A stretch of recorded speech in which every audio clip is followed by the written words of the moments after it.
The Drum Hang, and I'm Chris Smith. Today's episode is all about Brian Blade and his great ability to listen and phrase with the other musicians he's playing with. So to get into that topic, I thought a great drummer to talk about first, quickly, with the record of the day is the great Clifford Jarvis. Now this is Freddie Hubbard hubtones. Most people know the song You're My Everything from this record, but everything on this record is phenomenal, especially Clifford Jarvis's drumming. Clifford Jarvis had a great cymbal beat. He was very swinging, but he also played a lot of different types of jazz music. On my Instagram this morning, I actually posted a video of him playing with Archie Shepp, where it's very free. But what really always strikes me, two things about Clifford Jarvis. A, his cymbal beat, but B, was his ability to really listen and phrase with whoever he was playing with. Very similarly to Brian Blade. So many of you know Brian Blade, maybe not as many of you know Clifford Jarvis. Check out Clifford Jarvis. Freddie Hubbard hubtones is the place to start. So, without further ado, let's get into some Brian Blade, listening and phrasing like a master.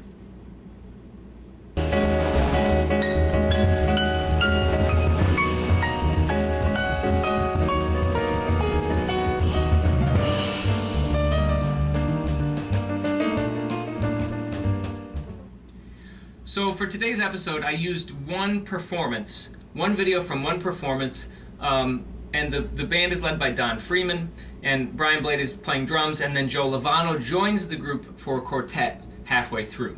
But I thought it was really useful because they're playing standard song forms, and they play all the things you are. It's very, very easy to hear the structure of the song and to hear how Brian Blade is not only marking the structure of the song, maybe hits on the end of 4 hits on the downbeat into different sections, but how he's sometimes freeing himself of marking the form and simply going with the soloist or comping phrasing.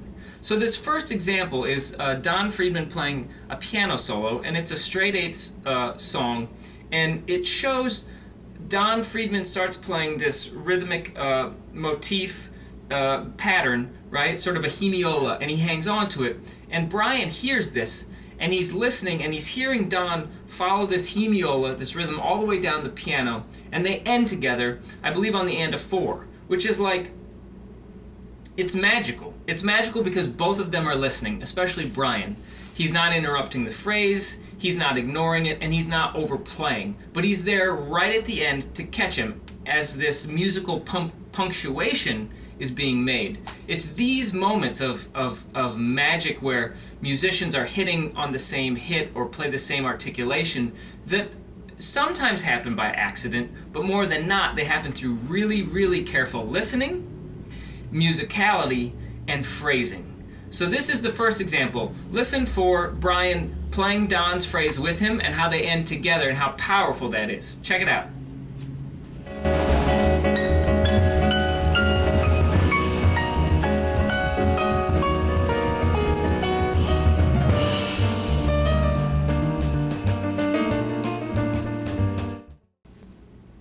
Now in clip 2, Joe Lovano's in the group.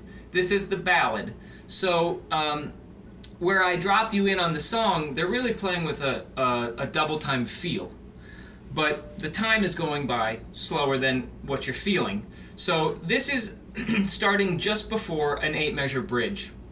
And what I want you to listen for is Brian is playing brushes, of course, on the ballad, but listen for how he's filling in Joe Lovano's spaces. So Joe Lovano's playing these great phrases, and then Brian is waiting for a phrase to be done, and he's choosing whether to punctuate it and add a counter rhythm in that space, or sometimes not. A lot of times the thing that always gets me about Brian is he's always hearing everything. He's hearing the spaces, and sometimes he's choosing not to fill them and just either play time or play something simple but not explosive. So that makes the energy grow, so that when he does play more explosive things at the end of somebody's solo phrase, that's that moment where we're like, whoa, right? But listen now for Brian filling in Joe's gaps. And now at the end of this eight measure bridge, Joe Lovano plays this long phrase and he plays over beat 1 of the next phrase. So for a drummer that wasn't listening and just, going on autopilot, he might have hit, a bad drummer might have hit the and of 4 or beat 1, which actually would have not have been like the end of the world, but it would have cut off Joe's phrase, right? So what Brian does is he's hearing this phrase, he's waiting for Joe to be done. It's not on the downbeat, it's a beat or two after the downbeat, and then Brian hits his cymbal. That's what this whole thing is about. I mean, you can mark the form of the song, but you don't always have to. Go with the soloist, see where their phrasing takes you, and add some sort of counter rhythmic dialogue. Simple things. Doesn't have to be a big fill. It could just be a hit, but it's super powerful. So this clip is perfect. This is why I'm doing the episode. Check it out.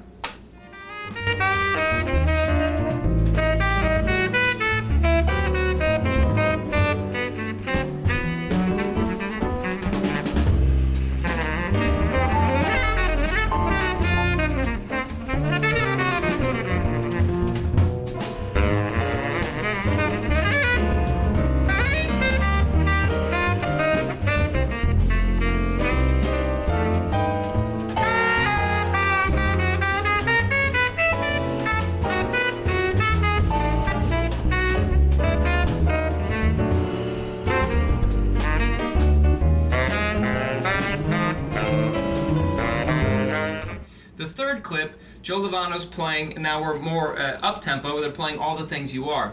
And what I want you to focus on here is Brian is really listening to everything that's going on around him, and he's dealing with Joe Lovano's rhythms in a very, very musical way. So you'll hear Joe will play a certain rhythm or a pattern, and then Brian will sometimes take that pattern and displace it rhythmically so that he's not playing the exact same thing back to Joe Lovano, but he's taking that idea, he's saying, I heard what you did, I'm going to play it a little differently or displace it in the measure, and that helps build the tension. So it's not always like you have to play back exactly what someone played if you hear it. Most of the time, frankly, you don't want to do that. So Joe Lovano plays a quarter note, Brian hits a quarter note. This back and forth is beautiful.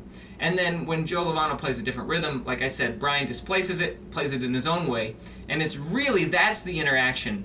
This is jazz interaction at its finest, because Brian is listening to the soloist, to the comping, and he's dealing with it in a musical way that propels the music. So check this out.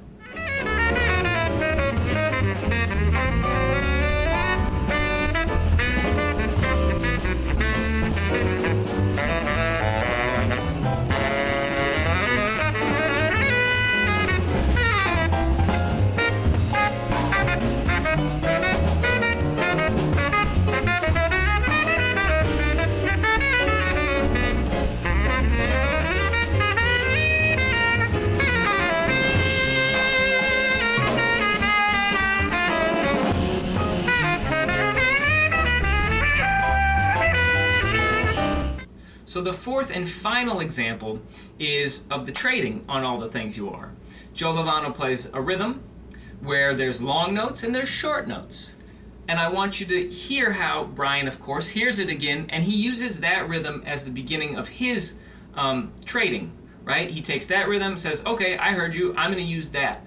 But the important part is Brian Blade plays the same articulation and note lengths that Joe Lovano does. Great jazz drummers are not only concerned with rhythm, they're concerned with articulation, phrasing, and note lengths. This is something you need to practice. You need to practice playing solo phrases with buzzes, with roughs or drags, with taps, with full strokes, so that not everything is just a note, right? This is a powerful example because Brian is playing the same articulation and note length that Joe is. And we can't expect ourselves to do that on the fly. It has to become part of our vocabulary, and the way it becomes part of our vocabulary is if we practice it at home. So this is a great example. This is the fourth example, like I said, the final one. So I know everybody loves Brian Blade, so my goal, in partial goal for this video, is for you to also love Clifford Jarvis. Alright, so thanks for checking out the Drum Hang. I love Brian Blade as much as you do. I'll keep the content coming. Check back often, and hope everybody's doing great. Thank you. Take it away, Brian Blade. Musicality, phrasing, and listening.